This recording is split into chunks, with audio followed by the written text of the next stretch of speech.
Jolie here for the English Mixed Martial Arts Association. Connor Patterson joins me now, the first guest we have on ahead of our Four Nations tournament next month. We've obviously had the announcements go out today to all the fighters. Congratulations to everyone who's been selected, obviously 14th to the 16th of July in Wales. Connor, first guest on. How are you? Good to speak to you, mate. Yeah. Thank you for having me. It's a big honor. It's nice to be picked for the squad. It's a gratifying moment. It's kind of coming up sort of thing. It really, for me at least, I feel like it kind of cements that I am on the right path. I'm making the right decisions. Everything's going in the direction that I want it to go. In terms of like career wise. What does it mean to be able to represent your country at amateur level? Obviously, it's It different in the means it pros. means a lot. I mean, I know it's different at the pros, but truthfully, I feel like it's the way I kind of, admittedly, the only reason I explain it is to family and friends that don't fully understand it. But I try and liken it to something like Olympic wrestling or Olympic boxing. That's still technically amateur. You have to be an amateur. You can't be a pro and compete under those rules. Definitely. Wrestling's a bit different, but boxing, I know you have to be an amateur. So it's kind of like this is the highest level, in my opinion, that you can go as an amateur. To represent your country is a massive honor. And yeah, like I say, it reaffirms to me that I am making the right choices. I am on the path to being as good as I know I can be. So yeah, it's a very reaffirming in and of my own kind of journey I've got set out in my own head. How would you describe your style to people? So it's funny. I came from like a striking background, started off Thai boxing before I started MMA, but that doesn't always happen in fights too much. I've kind of leaned into the grappling side of things a little bit more, quite wrestling heavy. Yeah, but I really like to mix it up. I'm not gonna lie. Like whilst I do feel like I've got a very very strong base with wrestling and top heavy like nogi. Had a lot of success through those kind of amalgamations of grappling as like wrestling and nogi together. But like I say, I've had fights where it's pretty much been exclusively on the feet. Like my Yeah. last fight was quite a lot of stand up. My debut was quite a lot of stand up. I've had two Thai boxing fights, two K1 kickboxing fights, won all of those. So I'm confident wherever it goes. But unfortunately, my ears tell the story of I am a bit of a wrestler. But it's not a bad thing. And obviously a No, lot of but it people, seemed that way, man. I say I'm a wrestler, and people are like, "Oh, you dirty crush sniffer." you're a winner. Yeah, that's what I say to people. People are like, I always hear the argument of it needs to be entertaining, and I understand that it is an entertainment business. However, I train far too hard to lose because I want to be entertaining. If you lose and it was entertaining, yes, it was a good fight. But on your record, it's still a loss. In 10 years' time, no one's going to go, "Oh, he lost, but it was entertaining." It's a loss. I owe it to myself first before I owe it to everyone else, in my opinion. I don't know. That might sound a bit selfish, but it's a selfish game. What other than being able to represent your country then stood out to you about the Four Nations? Other than being able to represent my country, it was kind of the support that came along with it when I went to the squad day or the trial day. I don't know if it would be considered a squad day, one or Yeah. the other, but where we all kind of were assessed and stuff like that. Bit Like of both, there yeah. were there was a lot more external support than I would have guessed. Like they said there was like S&C Yeah. on hand, nutrition kind of advice on hand. I haven't had the chance to use any of it yet. However, I do plan on taking full advantage of the services offered. But yeah, I was not expecting that the level of support outside of just coaching. This is how you slip. This is the technical side of things, the things that we all know to do. There is a lot more that goes into it, but normally it's like less discussed. And so I was very pleasantly surprised to hear that these are the kind of services they're now starting to offer. As to the point of multiple fights in multiple days is a completely different scenario for you to Yeah. undertake.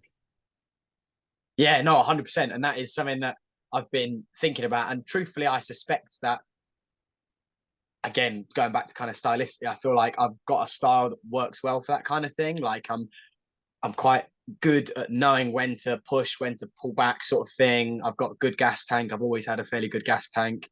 I'm happy wherever it goes. So, I don't need to force positions and excessively tire myself out. I'm confident on the feet, confident with the grappling. So Yeah, it is. It is different. It is different, and we've got shin guards and rash guards. Truthfully, I think the rash guards are going to play in my favour. A bit more friction. People can't squirm around quite as much, which I'm looking forward to. Um, but yeah, no, it's a completely different format, and they're making weight multiple days on the bounce. You know, like everyone stereotypically moves up a weight class, which I've also partaken in. So it'll be interesting. I'm looking forward to it. I have had teammates that have gone through this process, so I've got a bit of an insider scoop, so to speak, on like the do's and don'ts of like cutting weight, rehydrating, blah blah blah, the multiple day type thing. So I've got Chanel Dyer, Lisa Zimmo, Bertie, who is trains out of our gym. Yeah, All of those people have gone through this kind of Emma IMAF sort of process before. yeah, for sure. What's the process in making weight then for you and this weight class? For 70, it, I suspect it will be trying to be responsible with the food in the lead up. Like the vibe I got, I haven't had a chance to speak to anyone too in depth yet, as I've got another fight somewhat soon, June 10th. I'm fighting again, and then I'm looking straight ahead to Emma. So I haven't had the chance to, I'm a one task at a time. I kind of compartmentalize. So after that, I'll really drill down. I'm very methodical in my approach to most things. So I will do a little bit more research, but from what I understand, it's a lot of you don't really want to be doing a big water cut sort of thing, as it's same day and multiple days on the bounce. If it was one or the other, I feel like it would be a bit more justifiable to kind of have the more stereotypical carb, salt, and water cut kind of vibe. But where it's the same day, and I also remember them saying if you miss by even 0.1, that's it. There's no second way in. You miss, that's it, you're gone. So it's very, very important you get it right first time. So I suspect a nice clean diet, which I always try and do. I stay professional year round, short notice, long notice, doesn't matter to me. And then it'll probably be a little bit of water, but nothing like too excessive. I'm not going to be looking to do anything massive in terms of water, but just to ensure that I'm just 0.1 under the limit, 69.9, just so there's no doubt in my head that when I step on the scale, there's any kind of risk of me getting turned away. Because the last thing I want is to have the fight with the scales and lose. Yeah, of course. You're gonna have fought a lot in a short period then, Yeah, considering exactly. May 14th, June 10th. I'm busy. I'm ready. I'm always ready. that's good as a young fighter. That's what you need to be fighting That's what I've been actively. trying to do. Admittedly, you mentioned the last fight I had was last year. Yeah, That wasn't by choice. If you go through my Tapology, there's only a couple of cancelled bouts. I had 12 opponents pull out across 5 different shows. One of them show was cancelled. 4 opponents on the other show all said no or pulled out late note or short notice. yeah, Same thing for the next show. Then I had Fight Star in May, and he failed his medicals on the day of the fight. Like I've had some yeah. bad luck. I've been really trying to get back out there. Finally managed to do it May. But, I'm hungry. There was a long layoff that wasn't my fault. None of them I pulled out of. I was there for everyone. So I'm taking what's mine. I'm ready. Well, this is it. I look forward to obviously next week as well. Let's just finish off on a word on that. And any kind of final messages, final words. You're gonna have a busy period coming up. Keep an eye out. Keep an eye out. I'm doing my best to stay active, to give myself the best opportunity to grow and develop before I turn over pro. And I feel like IMAF Emma is the best kind of route to do that. It's a lot of experience in a short amount of time. Big stage, you get to feel that kind of that like it's a bit bigger than the regional circuit, but it's not quite that full fledged like international Cage Warriors PFL kind of like vibe just yet. It's like that nice intermediate stage, in my opinion, at least.